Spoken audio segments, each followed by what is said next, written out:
Okay, I'm ready to start tying all the coils together. That way I can build up to testing it by spinning a can in the middle. I'm going to leave all these long for now because they're just going to be connected as a test first, and then I'll shrink them down to the coils. Before I started, I went ahead and pushed all of the auxiliary leads into the center just to get them out of the way. Wrapped the stator in painter's tape, and then you're just picking a starting point and going counterclockwise, starting with the auxiliary. I'm just labeling these A1, M1, A2, M3, and so forth. That way I can keep up with tying them all together.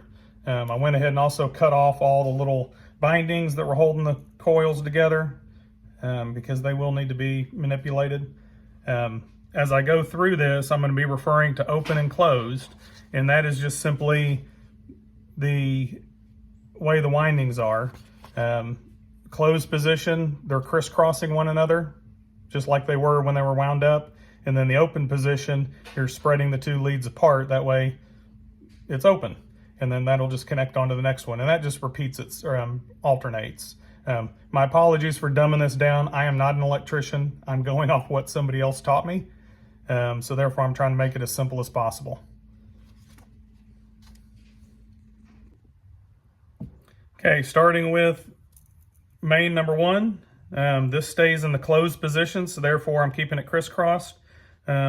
This end lead will be one of the 3 leads coming off the head wire. And then just simply move over to main number 2. That's an open position, so therefore I'm going to spread these apart so they're no longer crisscrossed. And then this one is being tied to main 1. Move to main 3. It is a closed position, so keeping that crisscrossed, and then just tying it up to the other end of main 2.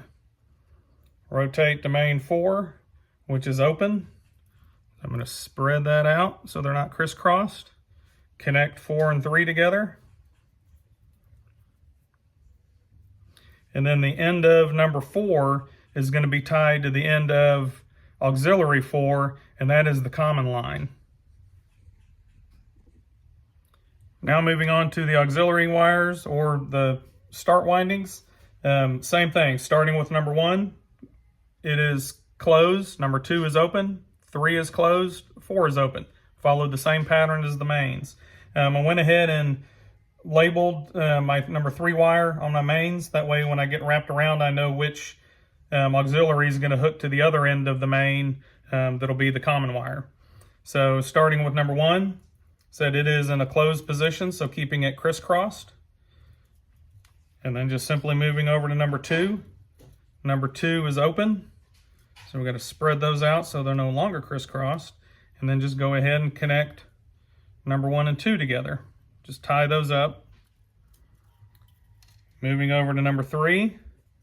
Number 3 is closed, so keeping that crisscrossed. And then reaching over and tying it up to number 2.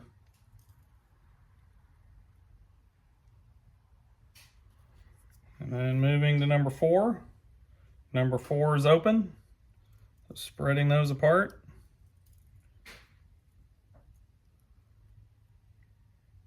And then tying off number 3 and number 4 together.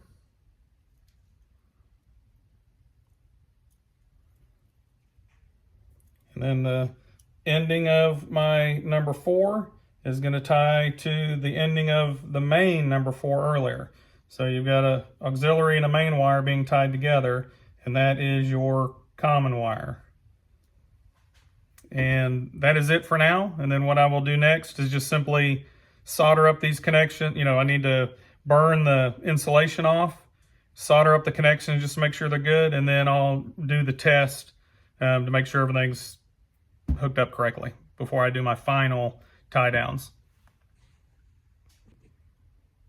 There, for the prepping these up, so the wire is insulated, so you got to get rid of that outer layer. I'm just simply using a little torch. Do this real quick, because if you leave it on there long, it will burn the wire. But just simply hitting it real quick just to burn that insulation off, and then using some sandpaper until you get all that scraped off so you can see some nice copper wire. I will do this on all of the ends, tie them together, and then add just a little bit of solder just to make sure we got a good connection. One of my favorite parts of the stator rebuild is your first initial test. I did check for resistance and everything is good. I've got all this hooked up to a speed control, making sure nothing is crisscrossed or touching. Said I'm not an electrician, but I know just enough to get myself hurt. Using a Coke can, dropping it down into the middle, turning it on. If it spins clockwise, we're good.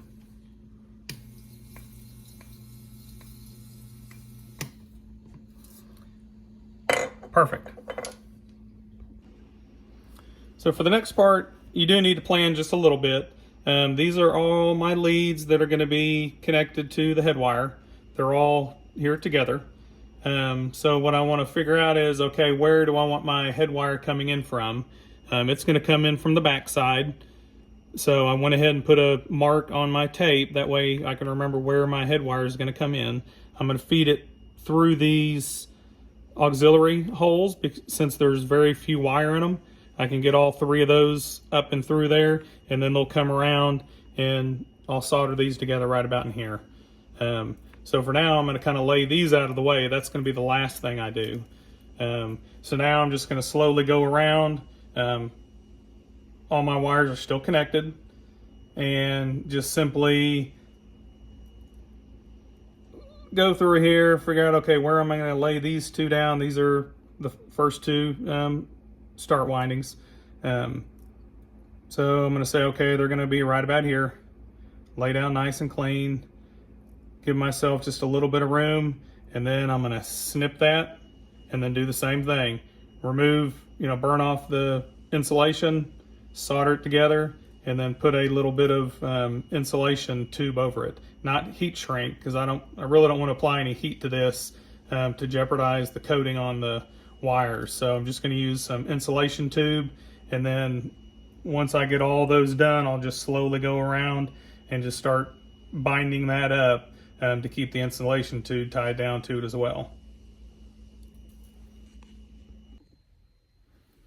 I'm on one of the last set of mains here. Just going to show you how I've been doing all of this. You can see all those are much shorter now. Basically, just figuring out, okay, where do I want to lay these two down? This is coming out, wrapping this way. I'm going to put a back bend in this one and lay it down right about here. So I've got this much I'm working with, and it'll lay back down. So I'm keeping my fingers there. Snip that off. This is the main, so when I do the torch, do it just a little bit. Those auxiliaries, by the time the flame hits it, it's burned it off. It's fast. And you also know you've done it because you can feel the heat in your fingers. And then just taking a little piece of sandpaper, hanging onto it, that way it's not pulling out of the windings. And just going around that a few times till you see good, shiny copper all the way around.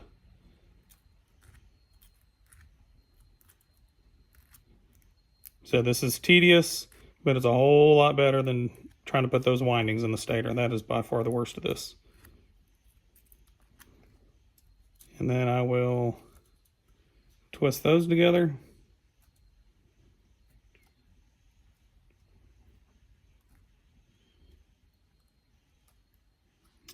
And so that'll lay down right about there. I'm going to do my head wire leads, and that'll be it. And then I will go through and solder all these joints up. Make sure everything's all laid down nice and neat the way I'm going to want it. Then I'll put the insulation tube on and then start binding them up. Now I'm prepping the head wire. You want to cut at least a good 6 inches longer than what you typically do for a head wire because you're bringing it in through the back, pulling it in through the front. I'm using the two auxiliary slots given there's very little wire in them. All of my head wire leads right here, my high, low, and common. And then I'll cut these down, and then these will all lay over according, just like all the others did. And then I've got it marked, which I highly recommend you do, because I can't tell you how many times I've had to look at the housing to figure out the orientation, where my head wire is going to come out the back, and it'll just lay right there.